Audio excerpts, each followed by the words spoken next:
আপনার জীবনের ঈশ্বরীয় চিন্তা থেকে যেন বিচ্ছিন্ন না হয়, আপনি যেন ভিন্ন এক জাতি হিসাবে প্রভুর গৌরবের জন্য বাঁচতে পারেন।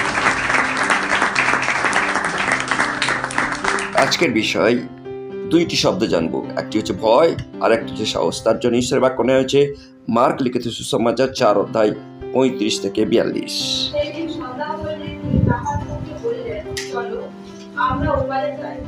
তখন তাহারা লোকদিগকে বিদায় করিয়া তিনি নৌকা কিনতে যখন ছিলেন তেমনি তাহাকে সঙ্গে লইয়া গেলেন, এবং আরো নৌকা তাহার সঙ্গে ছিল। পরে ভারী ঝড় উঠিল এবং তরঙ্গমালা নৌকায় এমনি আঘাত করিল যে নৌকা জলে পূর্ণ হইতে লাগিল। তখন তিনি নৌকার প্রস্থান ভাগে বালিশে মাথা দিয়া নিদ্রিত ছিলেন।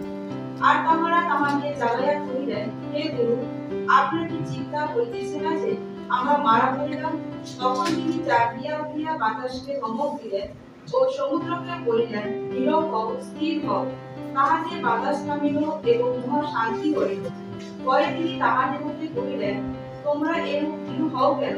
এ কেমন, তোমাদের বিশ্বাস নাই? তাহাতে তাহারা অতিশয় ভীত হইয়া পরস্পর কহিতে লাগিলেন, ইনি তবে কে যে বায়ু এবং সমুদ্র ইহার আজ্ঞামানে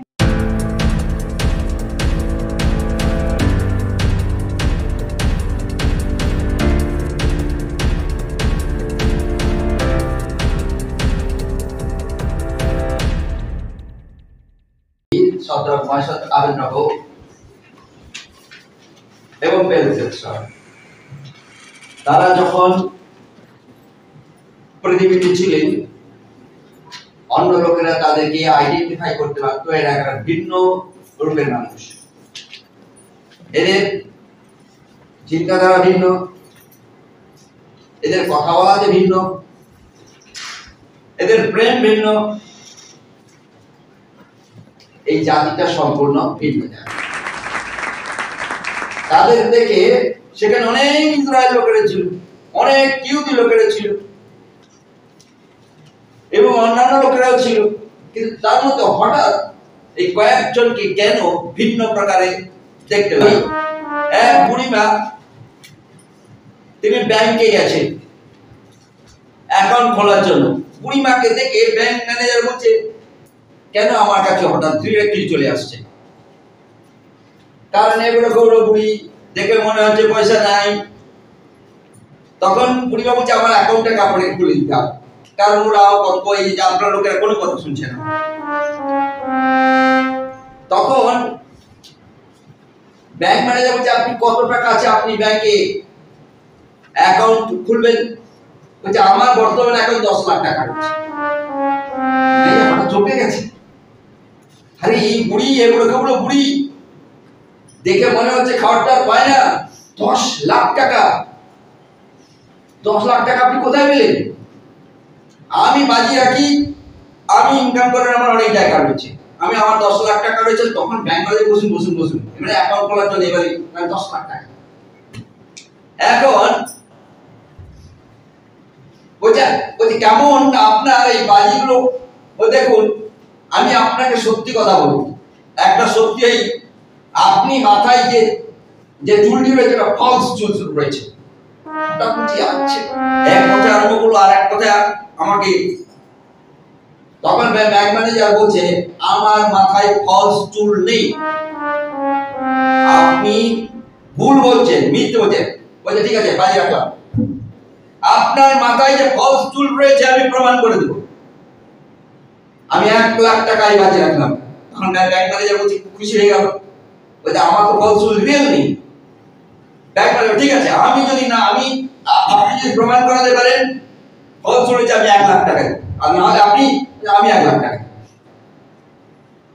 আরো বড় লড়াই। বলে, ঠিক আছে, আগামীকাল আমি আসবো, আমার অ্যাডভোকেটকে নিয়ে আসবো, এগ্রিমেন্ট সাইন হবে, তারপরে বাজি ধরা হবে। ঠিক আছে। এরপরে নেক্সট দিনে এসে বুড়িমা হাজির। এসে বুড়িমা অ্যাডভোকেটকে বসালো, নিজে বসছে, গিয়ে বলছে, এখন বাজি স্টার্ট? বলছে, হ্যাঁ। ওকে বাবু, আপনি সবকিছু নজর রাখলেন? স্টার্ট? হ্যাঁ। হঠাৎ কি বুড়িমা তার মাথায় হাত ফুল হাত দিয়ে দিচ্ছে, দিয়ে যাকে যখন ফুল তো অরিজিনাল,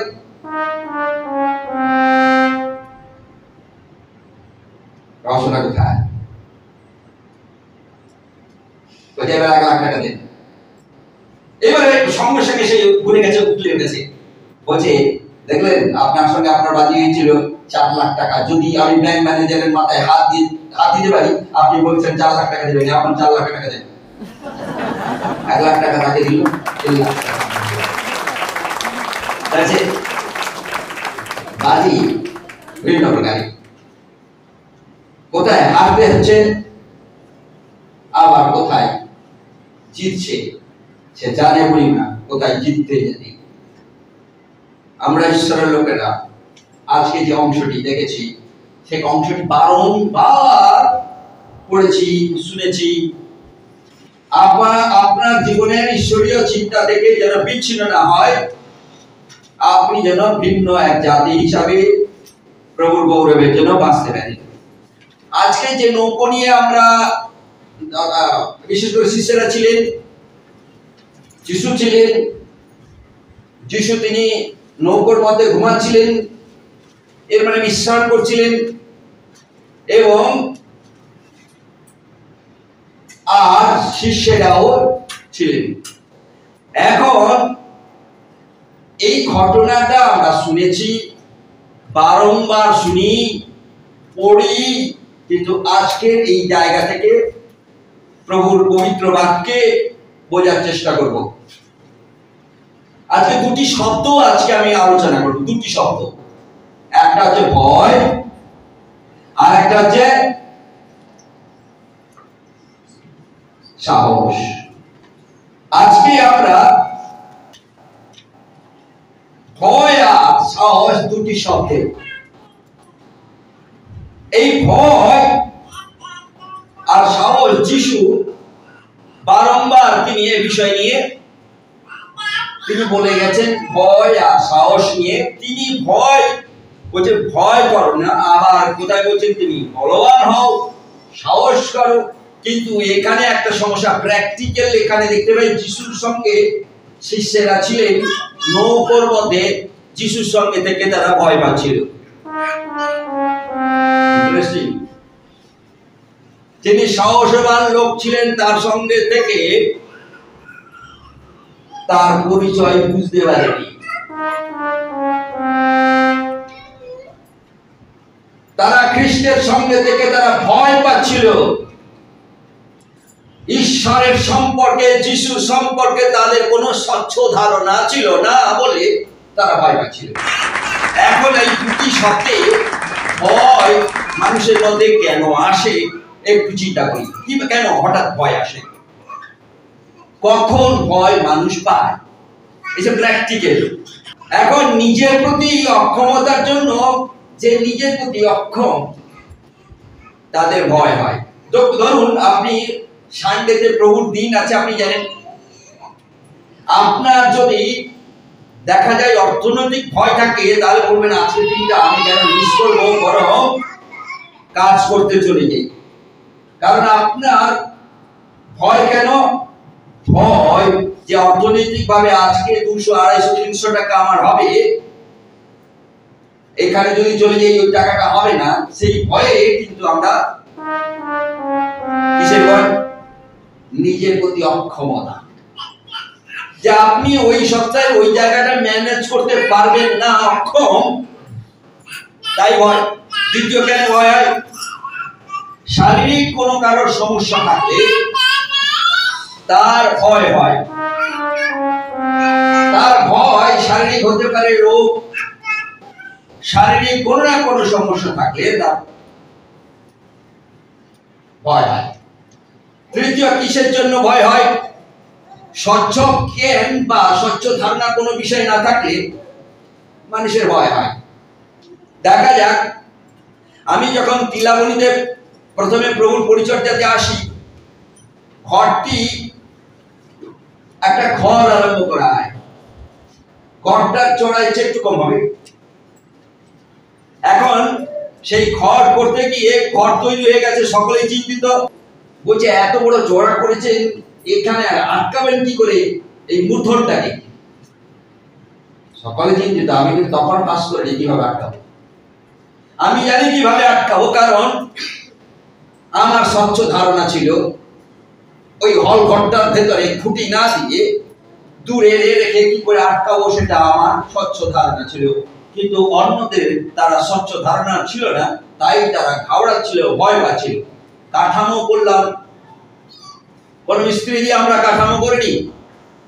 আমরা আমাদের চিন্তায় আমার মতো আমরাই কাঠামো করি। কাঠামো করার পরে ওপরে ঢাকাই টালি। এখন কোন বিষয় যখন আপনি স্বচ্ছ ধারণা না থাকে তখন আপনি ভয় পাবেন।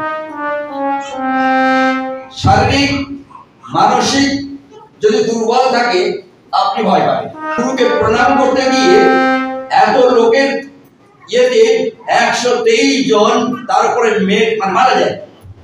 কেমন ভাবে মারা যায়? ওপরে হেঁটে গেছে। গুরুর কাছে গুরুকে মানে একদম ছুঁয়ে প্রণাম করবে বলে এত দৌড়ে মানুষ, এত ভিড়ে 123 জন পায়ে ওপর দিয়ে হেঁটে মানুষ দেখা যায় মারা গেছে। কারণ সুযোগ পেয়েছিল গুরুকে সরাসরি স্পর্শ করে প্রণাম করতে। আমরা এইরকম আমাদের পশ্চিমবঙ্গেও প্রচুর ঘটনা রয়েছে। মানুষকে দীক্ষা দেয়, কোথায় 1600 টাকার জন্য দীক্ষা, 2500 টাকার জন্য দীক্ষা, 10,000 টাকার জন্য দীক্ষা। দীক্ষার লাইন ভিন্ন ভিন্ন থাকে, তার বিভিন্ন কুঠির রয়েছে গুরুজিদের, এবং যে যেমন টাকা দিয়ে দিবে সে সেইভাবে দীক্ষা পাবে। কিসের জন্য? ভয়, মানসিক ভয়, শারীরিক ভয়। তারপরে আমরা যদি যাই, আবার কোন ধর্মে জিন ভূতের ঘটনা রয়েছে, আবার এমনি ভূত তাড়ানোর জন্য বিভিন্ন মন্দির রয়েছে। গুরুজি, কেন গুরুজিদের প্রয়োজন? কেন গুরুজিরা নিজেদেরকে ভগবান বলে দাবি করে? ইন্টারেস্টিং বিষয় আমাদের জানা দরকার আছে। আপনি যিশুকে ভগবান যিশু বলেন? Yes or no? বলুন না, ভুল না ঠিক? যিশুকে যদি আপনি তার আগে ভগবান বসে বলেন, এই কথাটা ঠিক না ভুল? Very logical. আপনি যদি যিশু বাবা বলেন, এটা কথাটা ঠিক না ভুল? যদি কেউ ভগবান যিশু বলে, ভুল না ঠিক? আপনারা খুব বুদ্ধিমান, আমি জানি। এটা আমরা উত্তর দিবেন না, কারণ ধরা খেয়ে যাবো। তাই এই চুপচাপ থাকাটা ভালো, কারণ এই নিয়ে যাওয়াটা খুব বুদ্ধিমান। কারণ যিশু এগিয়ে যায়, তখন এড়াতে আমরা আপনি জানি না কারোর বাবা এখানে আছে, কেউ আছে কারো বাবা? কোন বাচ্চার বাবা? তোমার বাবার নাম কি? হ্যাঁ, খোকন। আচ্ছা, এখন থেকে এই মেয়েটি তার বাবাকে কি বলবে? খোকন বাবা বলবে। কেমন লাগবে? বলবে বাবাও খুশি। যাই হোক, আমার নামটা উচ্চারিত হচ্ছিল না, এখন আমার নামটা উচ্চারিত হচ্ছে। এখন আমার বেটি আমাকে খোকন বাবা বলে ডাকে। তা বাবা খুশি হবে, তাই না? কোনো মা যারা বসে রয়েছে, যদি আপনার যে মা আপনাকে যদি নাম ধরে ডাকে, তাহলে মনসা করতে আছে নাকি? শিক্ষা নিশ্চয়ই থাকবে কথা। ওকে, তোমার মায়ের নাম কি? শ্যামলী। আচ্ছা, যদি এখন শ্যামলী রয়েছে ধরো, এখন মনসা বলবে শ্যামলী মা, শ্যামলী মা খুশি হবে, আমার নামটা কেউ জানছিল না, এখন আমার মেয়েটি নামটা উদ্ধার করছে। আপনার খুশি হবে? খুশি হবে? তাহলে এখন বুঝতে পারছেন যে যিশু বাবা বলাটা আপনি বুঝতে পারছেন। তাহলে এখন আপনি সায়েন্টিফিক ভাবে আপনি বুঝতে পারবেন, স্বচ্ছ ধারণা যদি থাকে, তাহলে আপনি যিশুকে যিশু বাবা বলবেন না। কারণ কি? যিশু নিজেই তো বাবা, কারণ যিশু নামটার মানেই হচ্ছে বাবা, এবার ত্রাণকর্তা। নিশ্চয়ই বুঝতে পেরেছি। যিশু যে নামটা ইটসেলফ, সেই তো বাবা। বাবাকে আবার পাশে নাম বসিয়ে যিশু বাবা মানে কি বাবা বাবা কি? যদি দেখা যাক আমাদের মানে খোকন বাবু, তার নামটা যদি খোকন মানেই হয় বাবা, তাহলে আবার খোকনের পাশে আবার বাবা বসানোর কি দরকার হবে? তাহলে খোকনই ডাকলে কাছে স্বচ্ছ ধারণা হয়ে যাবে। যিশু মানে কি? যিশু মানে ত্রাণকর্তা। ত্রাণকর্তা মানে বাবা। বাবাই একমাত্র রক্ষা করেন, তাই না?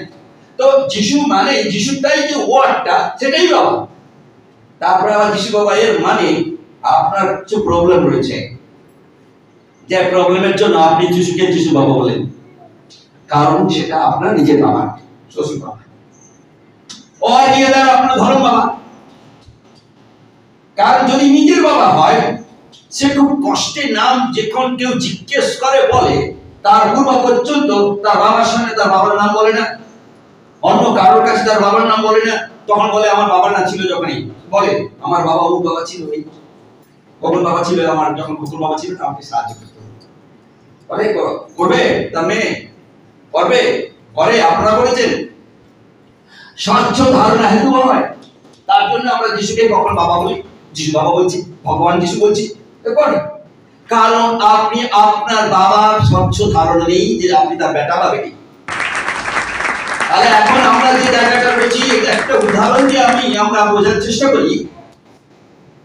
যদি যিশু নামে, যিশু মানে এই যে এটা একটা শব্দ, এর মানে হচ্ছে যদি বাবা হয়, এর মানে যদি ত্রাণকর্তা হয়, স্বচ্ছ ধারণা যদি থাকে, তাহলে তার আগে আমি কখনো যিশু বাবা বলবো না, ভগবান যিশু বলবো না, ঈশ্বর যিশু বলবো না।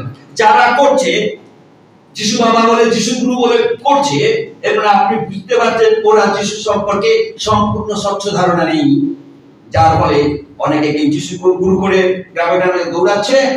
কারণ তারা অনেক গুরুর মধ্যে যিশুকে আর একজনের অনেকের মধ্যে রেখেছে, তাদের অনেক বাবার মধ্যে আর একটা বাবাকে যোগ করেছে, কিন্তু তারা জানে না নিশ্চিত তার বাবা কে, যে তাকে পরিত্রাণ করতে পারে, তাকে আনন্দ দিতে পারে, তার সুখ দুঃখের সাথী হতে পারে। সে তার স্বচ্ছ ধারণা না থাকা হেতু তাই যিশু গুরু বলে। আমরা অনেকে খুশি হয়ে যাই, তাহলে ইগো মনে হয় আমরা যিশুর লোক, আমরা মিশে যেতে পারি। ভুল জায়গায় পা দেবেন না, ভ্রান্ত ভাববাদী রয়েছে। দর্শন বিদ্যায় আপনাকে বলাবে ঈশ্বরের বাক্যে দৃঢ়তা রয়েছে, গভীর দৃঢ়তা রয়েছে।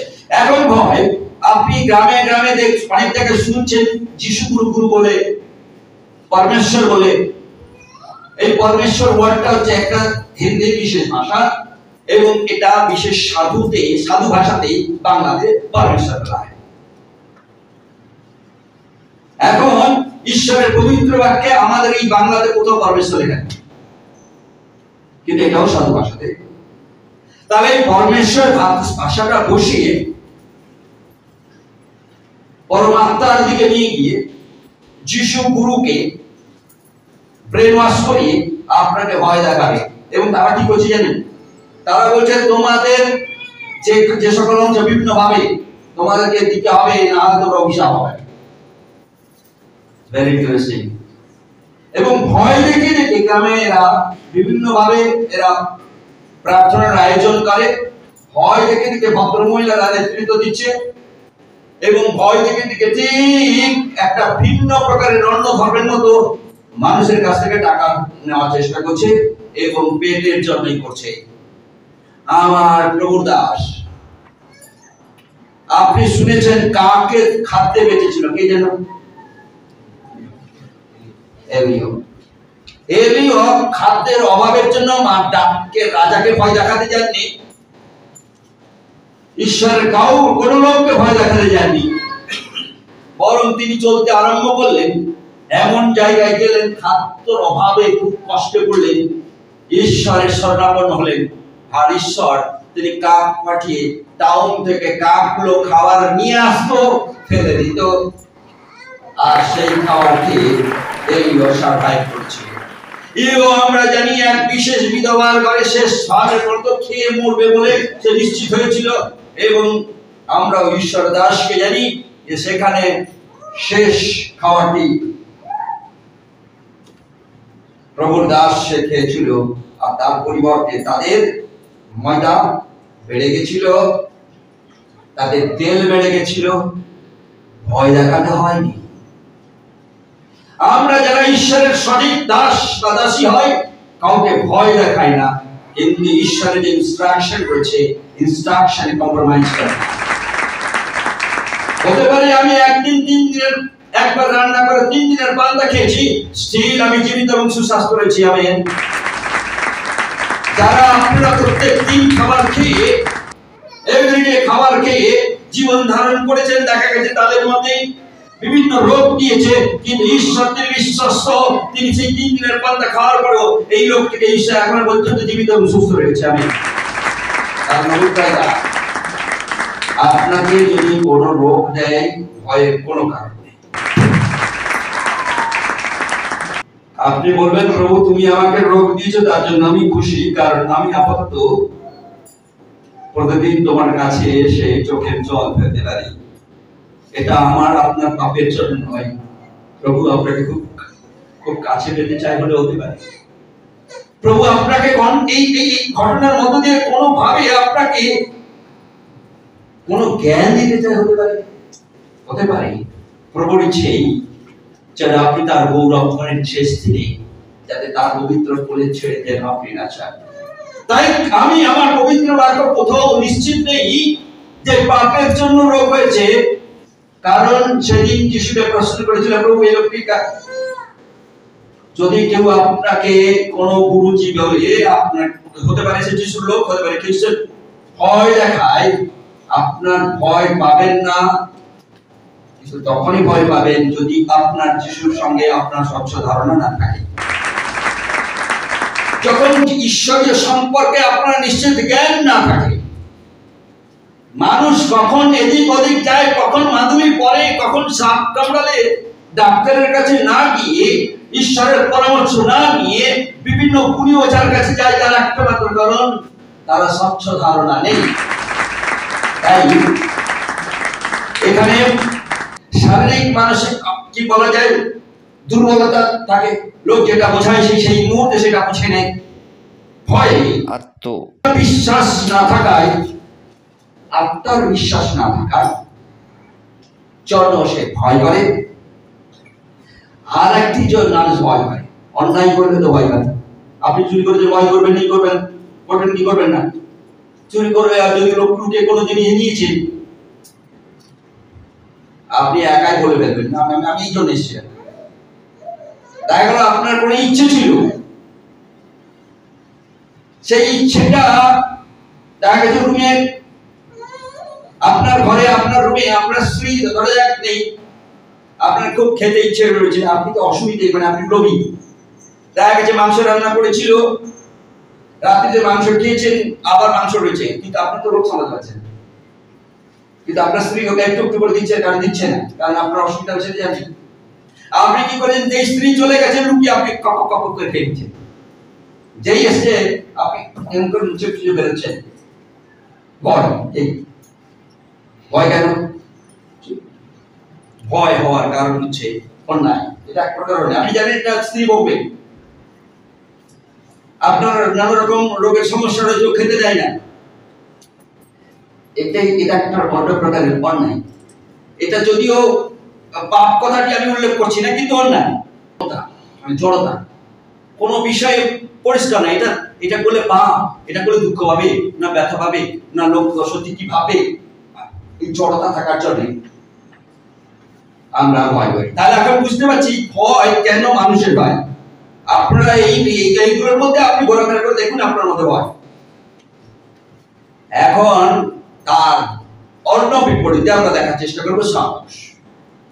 যিশু বললেন ভয় করো না, সাহস করো। যিশু বলেননি ভয় যদি করো আমার কাছে এসো, এটা বলেনি। যিশু বলেছেন যদি তুমি পরিশ্রান্ত হও, ভারাক্রান্ত হও, আমার কাছে এসো, শিক্ষা গ্রহণ করো, দেখো আমি কেমন মৃদু। মধ্যে লিখিত সুসমাচার। এখন আমরা যারা প্রভুতে রয়েছি, আমরা যেন সাহসটাকে করতে গেলে আমরা চিন্তা করি। এখন আমরা পরিষ্কার হয়েছি ভয় কেন হয়, তাই না? আপনি যদি শারীরিক মানসিক ভাবে দুর্বল হন, ভয় হবে। আপনার যদি দৈহিক কোনো রোগ থাকে, আপনার ভয় হবে। লোকে যেটা বলবে সেটাই করবে, লোকে বলবে এরা খুব দিয়ে খাচ্ছা, আপনার যদি বলে পেশাব পেতে, আপনি পেশাব করবেন। ভয় ভয় ভয়ে আপনি খেয়ে যাবেন, যদি ভালো এটা করে ফেল। লোকে ভয় দেখাবে। আদি বলা হচ্ছে প্রভুর অনুগ্রহে, সুইটিও বলা হয়েছে প্রভুর অনুগ্রহে। তার কারণ তাকে আমরা ডেভেলপ করাই। ঘরে অন্য লোকেরা কি বললো আমরা শুনি না, মাধুরী দেওয়া হয়নি, মাধুরী বিষয়টি জানে না। আমাদের মিষ্টি সেও এখন মাধুরী জানে না, কারণ এটা বিশ্বাস করি না, কারণ মাধুরী চেয়ে আমার ঈশ্বর সাংঘাতিক শক্তিশালী। তাই তাদের মাধুরী বলতে হয় না, তাই কি? তাহলে কি করে বলা হলো? দেখ না। তাহলে এখন বিষয় হচ্ছে দৈহিক রোগ থাকলে মানুষ ভয় করছে, শারীরিক মানসিক দুর্বলতা থাকলে ভয় করছে, স্বচ্ছ জ্ঞান ঈশ্বরের, যেন অনেকে আমরা বলি যে আমি ঈশ্বরকে পেতে যে কারণ পাচ্ছি না, কারণ স্বচ্ছ ধারণা নেই। বাবার প্রতি তার স্বচ্ছ ধারণা নেই, বাবার সম্পর্কে সন্দেহ রয়েছে। সে জানে অনেক ছেলে মেয়েরা, আমরা যারা ভিক্টিমাইজড হয়েছে এখানে, যার কোনো বাবা তার ছেলে বা মেয়েকে বিক্রি করতে গেছে, সেই ছেলে মেয়ে আমার এখানে রয়েছে। তারা সেই তার বাবা মায়ের স্বচ্ছ ধারণা, তাদের পক্ষে মানে তাদের প্রতি যেটা করেছে, তারা যখন শুনতে পাবে এই ছোট ধারণায় আমাকে 21 দিনে আমাকে বিক্রি করে দিচ্ছিল, আমাকে 3 বছরে বিক্রি করে দিচ্ছিল, মদ খাবে বলে বিক্রি করে দিচ্ছিল, তারা কিন্তু জানে না। বড় হলে এটা শোনার পরে সে বিশ্বাস নাও করতে পারে, আর বলবো হ্যাঁ হলে হতে পারে, এমনি চায় না।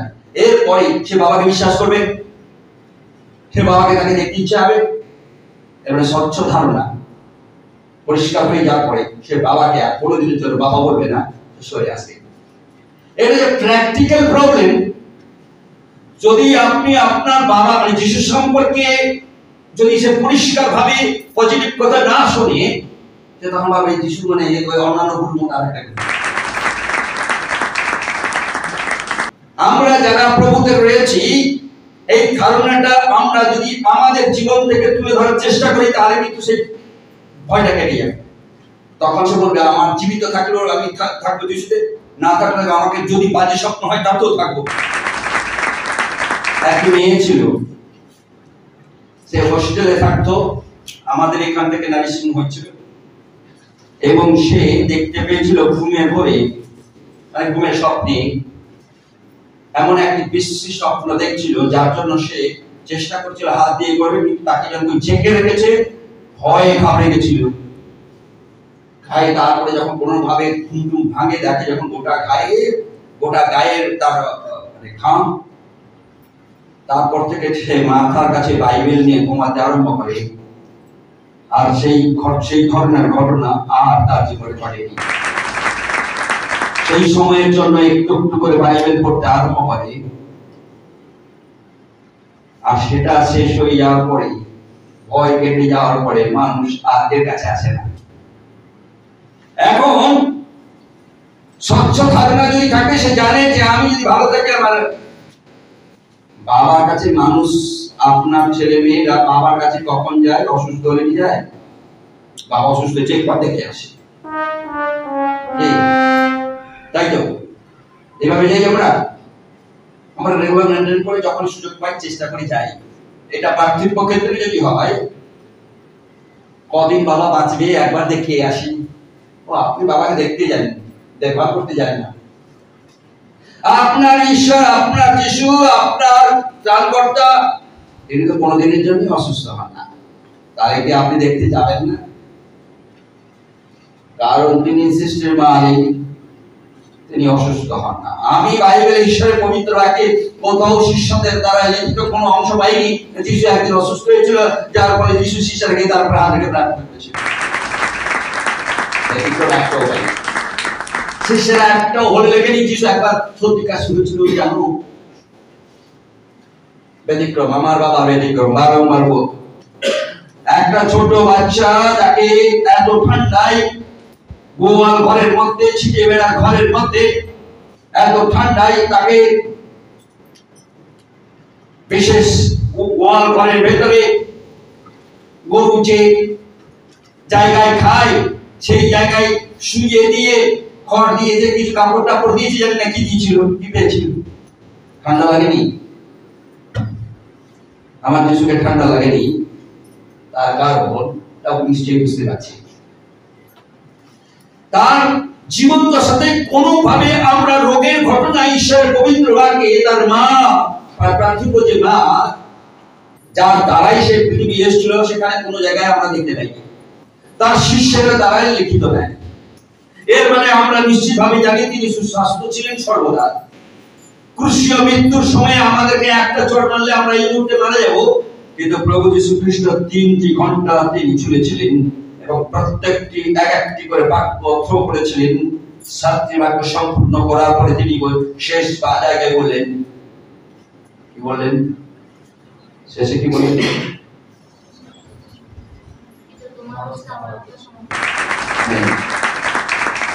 তিনি তখন নিশ্চিত করলেন আমি এখনো সুস্থ রয়েছি, তাই আমার সুস্থ আত্মাটিকে আমি সমর্পণ করলাম।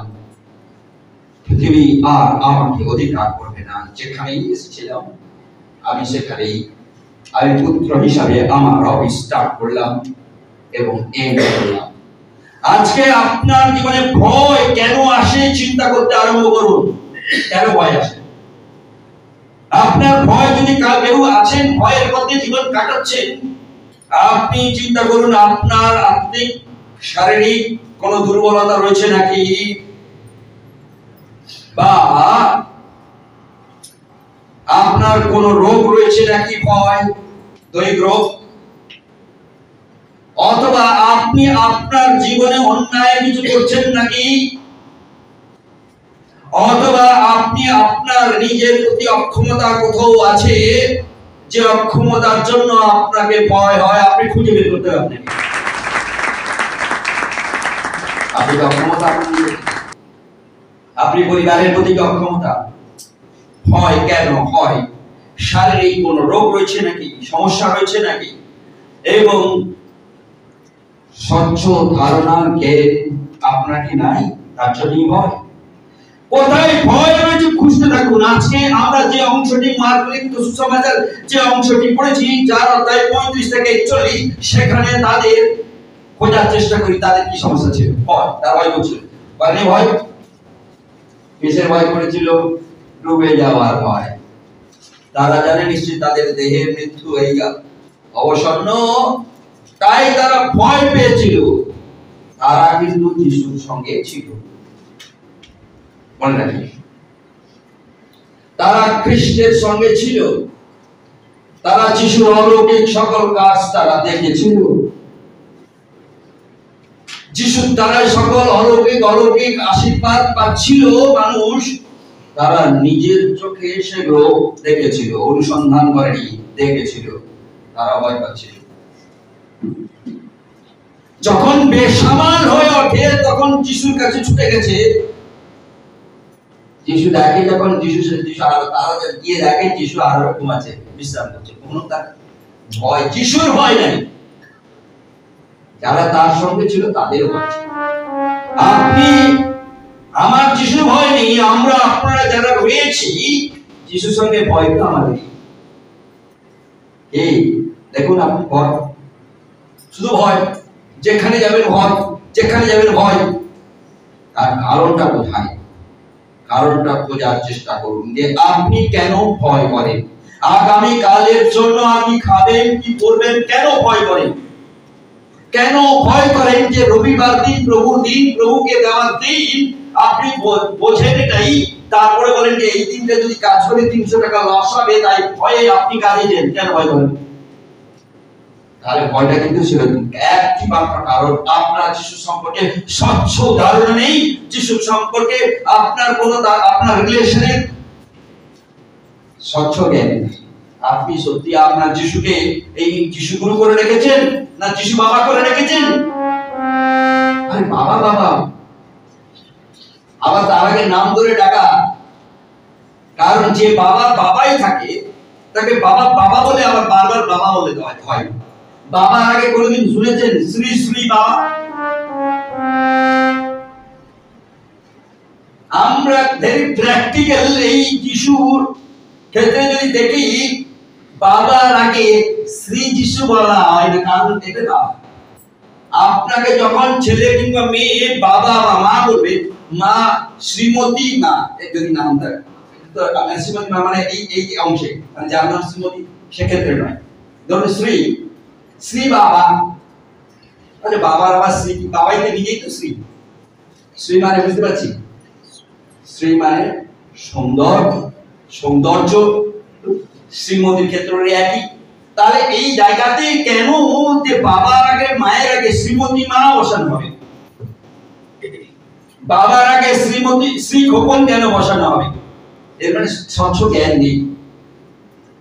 সেই জন্যই আমরা আমাদের ঈশ্বরীয় জীবনে সাংঘাতিক ভাবে ভয় পাই। সেদিন শিষ্যেরা ভয় পেয়েছিল, শিষ্যেরা ভয় পেয়েছিল। দুটি ওয়ার্ড, একটি ভয়। এবার সাহসের দিকে দেখি, সাহসের দিকে কি কি দেখার চেষ্টা করে আছে। আপনি যখন কোন নিজের উপর গভীর নির্ভরতা থাকে, আপনার ভয় আপনাকে স্পর্শ করবে না। যখন আপনার উপরে আপনি গভীর নির্ভরতা আপনার উপর থাকে, ভেরি ওয়েল কনফিডেন্স, কারণ আপনার স্বচ্ছ ধারণা রয়েছে। তাই আপনার অপরে নিজের উপরে গভীর বিশ্বাস বা নির্ভরতা যদি থাকে যে আপনার দ্বারা সম্ভব। জানেন সেদিন দিলাবরীকে যখন সেই ঘরটি করছিলাম, তারা যখন আমাকে এই কথাগুলো বলছিল, আমারও ভয় হচ্ছিল। এরা সবাই বলছে দাঁড় করাতে পারবো তো, নামাবে তো না, আমরা উঠে পড়বো, তারপরে তালি লাগিয়ে দিব, তারপর ডুব ডুব করে আমরা নিচে ডুব করে পড়বো।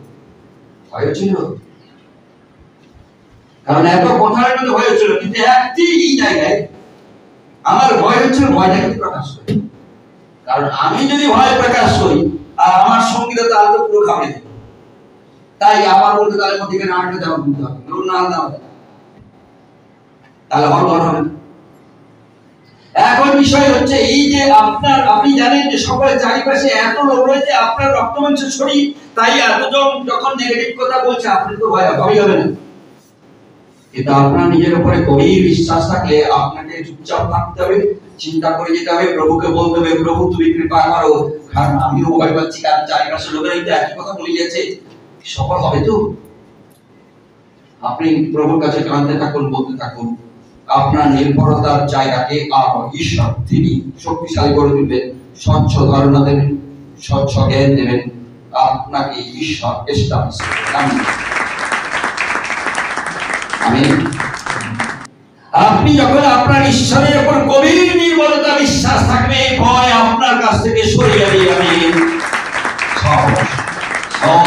আপনার উপরে গভীর বিশ্বাস, নিজের উপরে গভীর বিশ্বাস, ঈশ্বরের উপরে গভীর নির্ভরতা বিশ্বাস, সাহস আসবে, সাহস আসবে, কাজ করবে, সাহস কাজ করবে।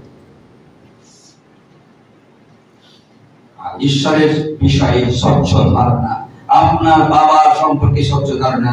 স্বচ্ছ ধারণা কাদের হবে না? যখন আপনি বাবাকে শ্রী বাবা বলবেন, বাবাকে গুরু যিশু গুরু বলবেন, বাবাকে পরমেশ্বর বলবেন,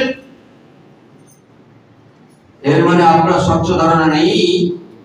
তাই আপনার বাবাকে নাম ধরে ডাকতে হচ্ছে। বাবা জানেন আমি বাবা বলে কোন বাবা শুনে নিবে, দেখা যাবে সেই আশীর্বাদ করতে আসবে তো। ছেলের কণ্ঠেশ্বর, সন্তানের কণ্ঠেশ্বর, মেয়ের কণ্ঠেশ্বর বাবা জানি। আপনার কণ্ঠেশ্বর যদি জানে তাহলে নাম ধরে বাবাকে বলা দরকার নেই। না বাবা আমি যিশু বাবাকে বলি না, অন্য বাবা এসে আজ ইংরেজি বাবাকে আশীর্বাদ দিদি করে দেন, অন্য বাবা আপনাকে আশীর্বাদ করবে না, ভুলেও করবে না, আপনার বাবাই করবে। কারণ আপনার বাবার সামর্থ্য সেদিন তারা ছিল, থাকার পরে তারা ছুটে গেছিল। আপনি ঘুমাচ্ছেন, প্রভু ডুবেতে যাবো, যিশু তারপরে কি করলেন? একটু অধ্যায়ের অংশটিকে দেখার চেষ্টা করি। সন্ধ্যা হইলে তিনি তাহাদিকে বলিলেন, চলো আমরা ওপারে যাই। যখন তাহারা লোকদিগকে বিদায় করিয়া তিনি নৌকাখানিতে যেমন ছিলেন তেমনি তাহাকে সঙ্গে লইয়া গেলেন, এবং আরো নৌকা তাহার সঙ্গে ছিল। পরে ভারী ঝড় উঠিল এবং তরঙ্গবালা নৌকোয় এমনি আঘাত করিল যে নৌকো জলে পূর্ণ হইতে লাগিল, জল ঢুকতে আরম্ভ করলো। ভয় আরম্ভ তো হবেই, কারণ নৌকোতে জল ঢুকছে। আর তখন তিনি নৌকায় পশ্চাৎ ভাগে বালিশে মাথা দিয়া নিদ্রিত ছিলেন। আর তারা তাহাকে জাগাইয়া কইলেন, হে গুরু, বলেছে যিশু গুরু, তারা যিশুর সঙ্গে ছিল, তারপরেও তিনি যিশুকে যিশু গুরু বলেননি, বললেন, হে গুরু, আপনার কি চিন্তা হইতেছে না আমরা মারা পড়িলাম? তখন তিনি জাগিয়া উঠিয়া বাতাসকে ধমক দিলেন ও সমুদ্রকে বলিলেন, নীরব হও। সমুদ্রকে বললেন নীরব হও, বললেন না চুপচাপ থাক, এরকম বলেন না, রেগে গেলেন না, তিনি উঠলেন। দুটি কথা ব্যবহার করেছেন, তিনি বাতাসকেই ধমক দিয়েছেন আর জলকে তিনি নীরব হতে করেছেন। আর জোয়ার দিয়ে জলের তরঙ্গ দিয়ে ধাক্কা দিও না, চুপ হও, নীরব হও, স্থির হও। তাতে বাতাস থামিল ও মহা শান্তি হইল। আপনার জীবনে যখন সাহস থাকবে, শান্তি তো অবশ্যই আসবে। পরে তিনি তাদেরকে কইলেন, তোমরা এইরূপ ভীরু হও কেন? এ কেমন তোমাদের বিশ্বাস নাই? তাতে তারা অতিশয় ভীত হইয়া পরস্পর, এরপরে স্বচ্ছ ধারণা না থাকায় তারা পরস্পর বলাবলি করছে, বলতে লাগলেন, ইনি তবে কে যে বায়ু সমুদ্রকে সমুদ্র আগামানি? এ কি? আমরা এমন লোকের সঙ্গে রয়েছি যার সম্পর্কে জ্ঞান নেই, আমরা এমন লোকদের সম্পর্কে রয়েছি যার স্বচ্ছ ধারণা তাদের নেই। শিষ্যরা এমন লোক সঙ্গে, এই লোকের মানে শিষ্যরা ছিল যিশুর সঙ্গে, যিশু সম্পর্কে তারা স্বচ্ছ ধারণা, তার জন্যই বলছে এ কে যে এর কথা বাতাস শুনি, সমুদ্র, স্বচ্ছ ধারণা ছিল না, তাই তারা ভয় করছিল। বিশ্বাস যথেষ্ট নয় আমাদের জীবনে যদি স্বচ্ছ ধারণা না থাকে। আপনি জানেন এটা একটা সাপ আপনার চোখের সামনে রয়েছে, তারপরে আপনি সাপের লেজে পা দিয়ে বলবেন। সেই বুড়িমা স্বচ্ছ ধারণা ছিল, যে বুড়িমা জানে কি করে বাজি রেখে টাকা ইনকাম করতে হয়। তার আগের দিন সে বাজি রেখেছে, আমি ম্যানেজারের মানে চুলে হাত দিতে পারি, আমার ক্ষমতা রয়েছে। তখন বাজি করেছিল ওকি, ওই যদি হাত দিতে পারো আমি 4 লাখ টাকা তোমাকে দেব। আর বুড়িমা বলেছিল, আমি যদি হেরে যাই বা চুলের মুঠি ধরে যদি না টানি ম্যানেজারের, আমি তোমাকে 4 লাখ টাকা দেব। স্বচ্ছ ধারণা। তাই সেদিন ব্যাংকে ঢুকে গেছিল নিজের অ্যাকাউন্ট খোলবার জন্য। দ্বিতীয় দিনে হঠাৎ আসে, মাথায় দিয়েছে টান, চুলের মুঠি ধরে টান মেরেছে। সে তো জানি এটা তো অরিজিনাল চুল উঠবে না মাথা থেকে, সেটা জানি। সেটাও জানি 1 লাখ টাকা দিতে হবে, আমার 3 লাখ টাকা দিতে হবে, কারণ 4 লাখ টাকা থেকে এখানে এক যাবে। স্বচ্ছ ধারণা। তাই একটা অফিসারের মাথায় চুলের হাত দেওয়ার যে ক্ষমতা, স্পর্ধা, সে জানতো স্বচ্ছ ধারণা আগে আমাকে লাইন করে স্বচ্ছ ধারণা পরিষ্কার করতে হবে, যার ফলে যেন আমাকে না চাপকায়। চাপকান খেতে ম্যানেজার আমার আপনার হলে যাবে, চাপকান খাও কি হবে? কিন্তু চাপকান খেলে তো আপনি হেরে গেলেন, আপনাকে 4 লাখ টাকা দিবেন। মানুষ যদি আপনাকে রেগে যায় তাহলে আপনাকে কেন পয়সা দিবেন? তার জন্য তো মানুষ আজকে গুরুজিরা বিভিন্ন ভাবে ভয় দেখে পয়সা নেওয়ার চেষ্টা করছে। আমি যখন মানুষের দিকে দেখি, আমি জানি সামর্থ্য আমি নই, কিন্তু অসহায় মানুষদের দেখলে আমার মনটি কেমন করে, যদি দিতাম আরো খুশি হতাম। কারণ প্রভু তিনি কেন এটা করে আমি নিজে জানি না, কিন্তু সেই আমার মন হয় যদি আরো একটু কিছু করতে পারতাম, মনে হয় আরো আমি বেশি খুশি হতে পারতাম। জানি না আমার প্রভু খুশি কিনা। আপনার সেদিন শিষ্যরা যিশুর সঙ্গে ছিল, যিশুর সম্পর্কে জ্ঞান ছিল না, তার জন্য প্রশ্ন রেখেছিল কেমন যে এর কথাই জল শুনে বাতাস শুনে, জ্ঞান ছিল না। অথচ তারা ভুল বলতো। আপনাদের আমাদের মধ্যে অনেকে রয়েছে জ্ঞান নেই এখন, কিন্তু যিশুকে আমরা আমার ত্রাণকর্তা বলি, যিশু আমার বাবা বলি, যিশু আমার সবকিছু বলি, তারপরেও আমরা যিশু সম্পর্কে জ্ঞান নেই, কারণ ভয় আমাদের মধ্যে রয়েছে। যদি ভয় আমার মধ্যে থাকে, কারণগুলো আমি বলেছি, কোন কারণে ভয় রয়েছে আপনি খুঁজে বের করার চেষ্টা করুন।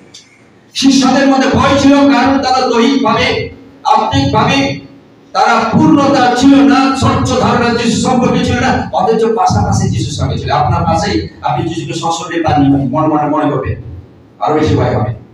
সেদিন শিষ্যরা অতি কাছে পেয়েছিল আমার যিশুকে, তারপরে ভয় করছে। শেষ পর্যায়ে ছুটে গেছে কাছে, একদম কাছে ছুটে গেছে। আপনার ভয় কাটানোর একটি রাস্তা যিশুর কাছে ছুটে যাওয়া। শিষ্যদের মতো দৌড়ে যাবেন, স্বচ্ছ ধারণা আপনার পাওয়ার চেষ্টা করবেন, স্বচ্ছ জ্ঞান পাওয়ার চেষ্টা করবেন, এবং সেই জ্ঞান অনুসারে যখন যিশুকে বাবা ফাদার বলবেন, প্রভু আপনার জীবনে ভয় দূর করবে, সাহস নিয়ে আসবে, আপনাকে কেউ আটকাতে পারবে না, কোন জায়গায় কেউ আটকাতে পারবে না, কারণ আপনি জানেন আপনার যিশু কথা তরঙ্গ রায় শোনে। আপনি জানেন আপনার যিশুর কথা বাতাসও শোনে। তাই আসি চিন্তা করতে আরম্ভ করি, আপনি কি শিষ্যদের মতো যিশুর সঙ্গে রয়েছেন? ভয় আছে? চারিপাশের লোকেরা যখন একটা খুনি এসে আপনাকে ভয় করছে, আপনি একা, আপনি ভয় পাচ্ছেন, সাপ কামড় দিয়েছে, চারিপাশের লোকেরা বলছে ও খুনি, ভালো করে দিয়ে চল, আপনি ভয় পাচ্ছেন, এবং সেই ভয় আপনি গুলির কাছে নিয়ে যাচ্ছেন। আপনার শরীরে শারীরিক অসুস্থ 50 লোক এসে আপনাকে বাবা নানা রকম বোঝাচ্ছে, অমুক জল একটু ফুক মেরে খাইয়ে দে, তমুক জল ফুক মেরে খাইয়ে দে।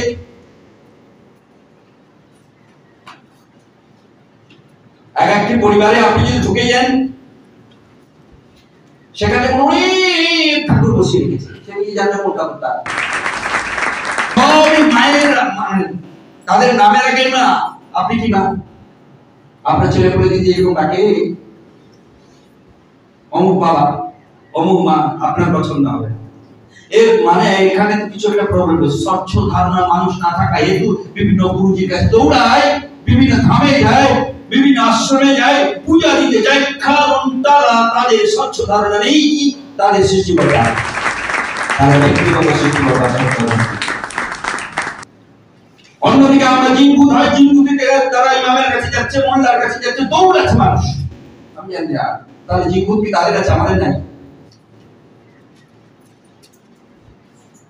বুধরাজে বললেন আমি যিশুকে চিনি, পৌলকে চিনি। আর জিনগুদ যারা দাঁড়াতো তাদের বললেন তোমরা কে, তোমাদেরকে দিচ্ছেন বেড়ে। কে দাঁড়াচ্ছে? জিনগুদ দাঁড়াচ্ছে। কাকে দাঁড়াচ্ছে? যারা যিশুর নামে ভূত দাঁড়াচ্ছিল তাকেই দাঁড়াচ্ছে, কারণ তাদের টাকা দিয়ে ব্যবসা। যিশুর নামে টাকা মন্ত্র, এটা ভেবেছে যিশু একটা মন্ত্র। আপনার দীক্ষা নেওয়ার জন্য কোন মন্ত্র আছে কিনা আমাদের জানি না। আপনার হৃদয় মন অন্তঃকরণ প্রভুকে দিয়ে আপনি যদি প্রতিজ্ঞা প্রতিশ্রুতি না হন যে আমি আমার পুরো জীবন নিয়ে বললাম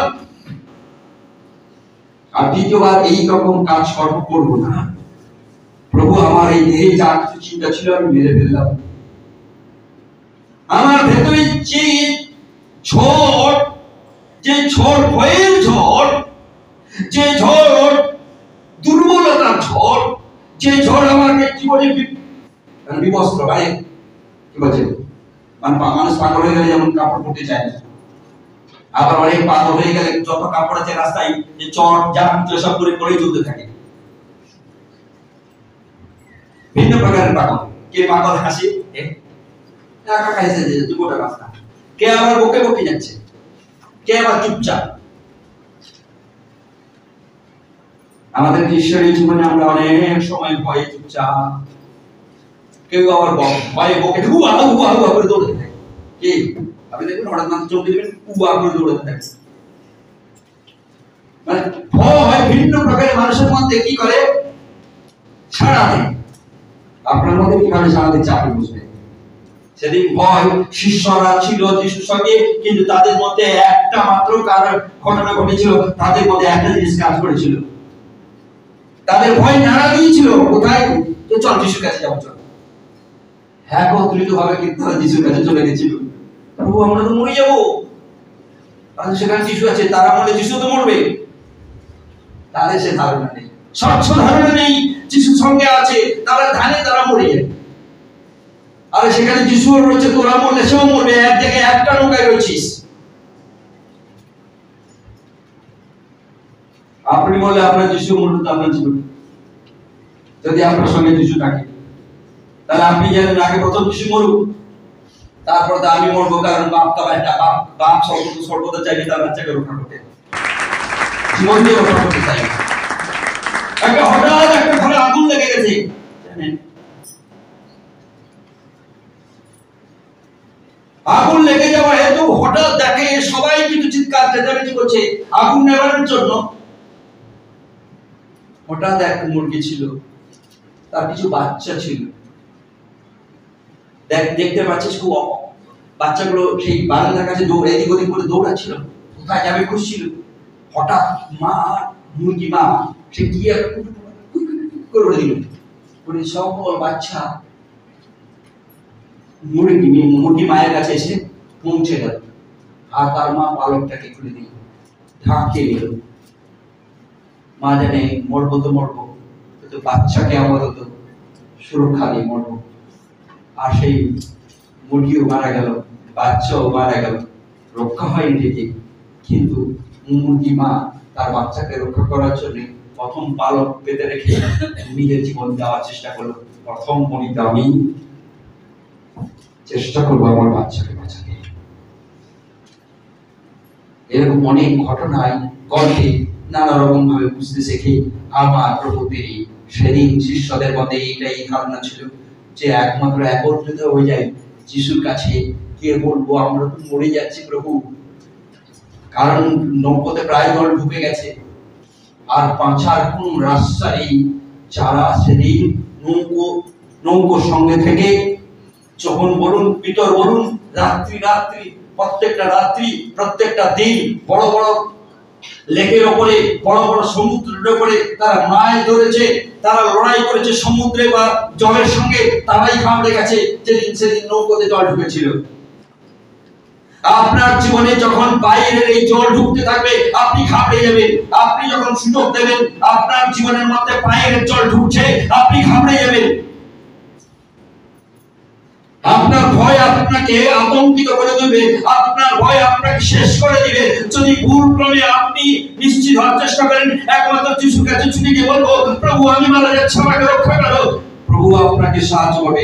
ইমিডিয়েট আপনাকে ধমক দেয়নি সেদিন, আমার যিশু শিষ্যদেরকে ধমক দেয়নি, প্রথম সাহায্য করেছিল আগে থামানো হোক এর ভেতরে যে ভয়ঙ্কর সাপ কি হচ্ছে, ভয় উঠেছে, আগে ভয়কে তাড়াতেই হবে। আপনার জীবনের ভয় এসে দাঁড়াতে চায়, হাসছে, তারপরে আপনি ধমক খাবেন। যে ঝড় উঠেছে ঝড়টাকে আগে থামাতে চাই, যে বাতাস উঠেছে সে বাতাসকে আগে থামাতে চাই আমার প্রভু। আপনার ঘরের ভেতরে যে অভাব রয়েছে, আপনার পরিবারে যে সংকট রয়েছে, সে সংকটকে ঈশ্বর আগে তিনি সমাপ্ত করতে চান, যেন শান্তি ফেরে, মহা শান্তি ফেরে। কিন্তু আপনি কি নিশ্চিত ছুটে যাচ্ছেন? আপনার পরিবারের সংকটের জন্য, আপনার ব্যক্তি সংকটের জন্য, আপনার মণ্ডলীর সংকটের জন্য, আপনার সমাজের সংকটের জন্য আপনি কি ছুটে গেছেন প্রভু আমরা মারা করছি, বাঁচো আমাকে, যাইনি, তাই আপনার বাবা আপনাকে দেয়নি। যদি যান কিভাবে যান, বাবা যিশু বলে যান, গুরু যিশু বলে যান, পরমেশ্বর বলে যান, কিন্তু আপনার বাবাকে বাবাই বলে যান, কারণ আপনি জানেন এটা আপনার নিজের বাবা না, শ্বশুর বাবা থেকে কিছু ভাগ পাই। প্রত্যেকটা ছেলে মেয়ে যদি স্বচ্ছ ধারণা থাকে যে তার বাবা মা মারা যাওয়ার পরে অটোমেটিক্যালি তার সম্পদ তার ছেলে বা মেয়ের কাছে ফিরবে, তাহলে তার দাবি করার প্রয়োজন নেই। আপনি যদি জানেন আপনার বাবা আপনার স্বচ্ছ ধারণা যদি থাকে, আপনার বাবা আপনার সঙ্গে থাকুক আর নাই থাকুক, যা কিছু সম্পত্তি আপনাকে তিনি দেবেন তার বর্তমানে আপনি পাবেন, তাহলে আপনি তার বর্তমানে আপনি সুস্থ হবেন, তার অবর্তমানে আপনি সাহস পাবেন, তার অবর্তমানে আপনার সংকট কাটবে, কারণ তিনি সঙ্গে রয়েছেন। বাবার মাথা থেকে তার ছেলে পুলের মা চিন্তা কখনো আউট হয় না, যদি উচ্ছৃঙ্খল ব্যতিক্রমী হতে পারে। আজকে আমরা প্রভু দয়া চাই। চিন্তা করুন, আপনি যিশুর সঙ্গে রয়েছেন, অথচ ভয় আপনার সঙ্গে রয়েছে। আপনি চিন্তা করতে থাকুন, স্বচ্ছ ধারণা নাই তাই আপনি ভয় করেন। আপনার অন্য কোনো বিশেষ অন্যায় করছেন তাই ভয় আপনার মধ্যে, অন্যায় তো ভয় আপনার মধ্যে। তাই আজকে আপনি কোথায় রয়েছেন? ভয়ে চলছেন না সাহস রয়েছেন? আপনি আপনার যিশুকে যিশু বাবা বলছেন না ভগবান যিশু বলছেন না পরমেশ্বর বলছেন? নিশ্চিত বলুন আপনার বাবা সত্যিকে।